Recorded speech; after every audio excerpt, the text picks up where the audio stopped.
As you know, we've had a series of really terrible disasters in Japan. Whole communities wiped out with an earthquake and a 20-meter high wall of water and debris, and thousands of children affected, losing family and friends and so forth. Would you have any words of advice to the children? My advice to people involved in a disaster is actually to talk about it. I was an 8-year-old child at that time.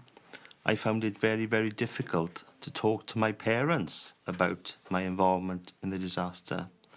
It was far easier to speak to people who are not related to you. Mm-hmm.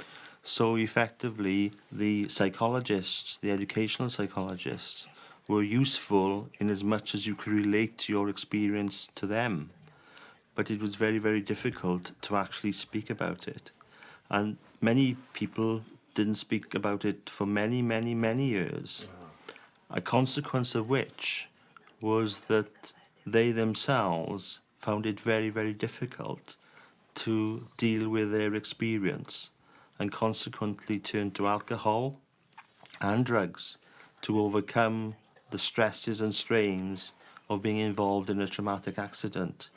So my advice to any of the children, or indeed any of the people that were involved in the tsunami that happened in Japan, is for them to speak about it, to ensure that they remember and recall what happened to them. Even today, when I see on television disasters, whether they be earthquakes or the tsunami or the recent one in Japan, it brings back to us the memories of what happened 40-odd years ago, and brings back vivid memories for me and everybody around here of what happened to us on that day. And we can empathise very much with those people that were involved in those major traumatic, life-changing incidents. You won't be able to overcome your problems within days, weeks, or even years. You're going to have to live with that experience until you die at the end of the day. Yeah. But don't give up. Be resolute in what you're trying to do in life and rebuild your life so that it can be meaningful for others, that it can actually build the community back. Because I think there's nothing worse than losing a community.